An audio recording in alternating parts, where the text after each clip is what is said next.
On se sent un peu entre Paris et Berlin et avec notre équipe qui vient un peu de tous les continents.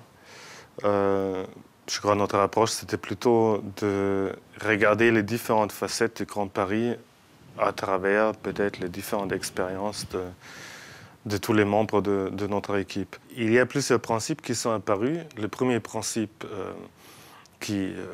qu'on pense qui est vraiment pour nous qui est très clair, c'est que la métropole doit se construire sur la métropole.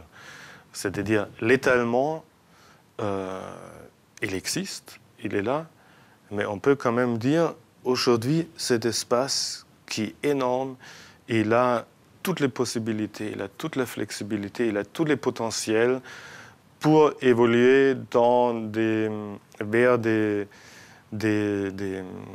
états, vers des scénarios qu'on peut s'imaginer d'une façon très diverse. On croit que la densité est un principe fondamental si on réfléchit sur la métropole post-Kyoto.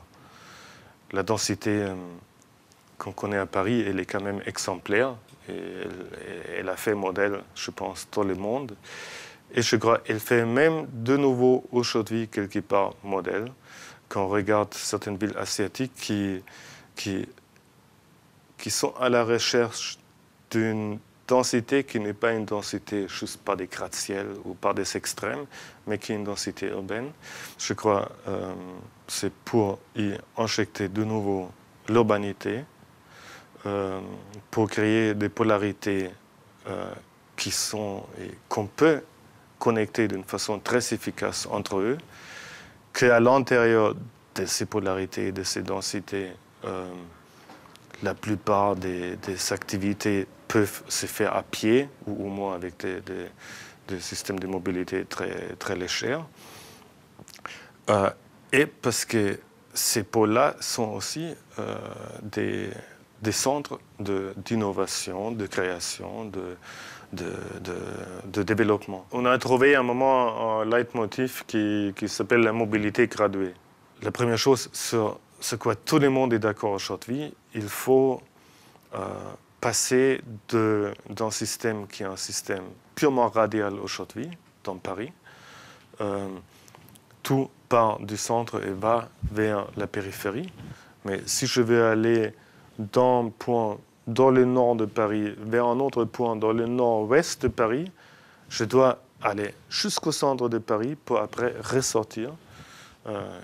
Il est évident qu'il faut trouver d'autres systèmes qui sont des systèmes plus orbitaux.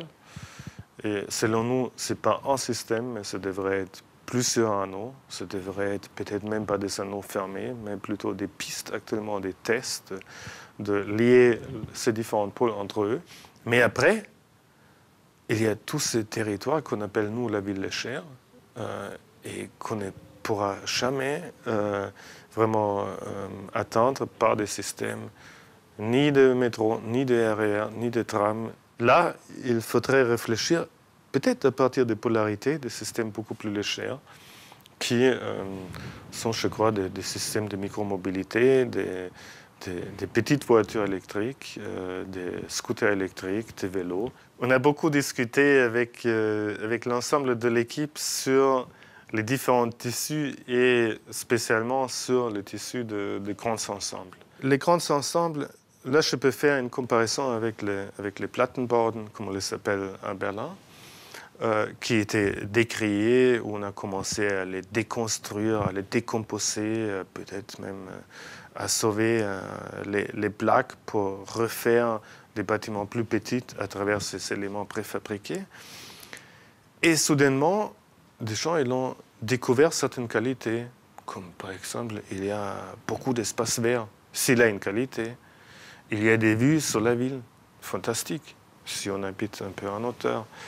Il y a des espaces vacants qui ont peu de valeur, mais qui sont peut-être très flexibles en rez-de-chaussée si on y travaille.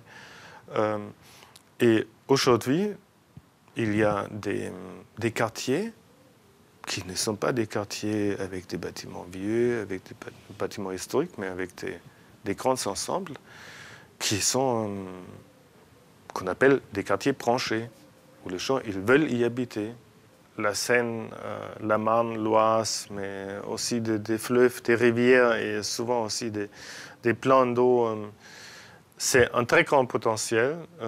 Aujourd'hui oublié, la fragilité de ces espaces-là donne la chance d'y intervenir tout de suite, d'expérimenter tout de suite, de réfléchir à des constructions, à des aménagements, à des activités qui sont peut-être beaucoup plus compatibles avec aussi la vie du fleuve, avec son extension, mais en même temps qui ramènent l'activité, l'urbanité, les champs sur ces voies d'eau qui sont des lieux d'identité, de plaisir, de loisirs, mais aussi par exemple, de biodiversité, des espaces écologiquement très importants, et de le faire revivre.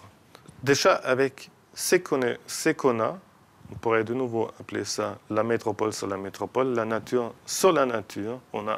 Selon nous, on n'a pas vraiment besoin de planter de nouvelles forêts, mais de travailler et de remettre ce qu'on a vraiment dans la vie active de l'espace et de la vie de la métropole.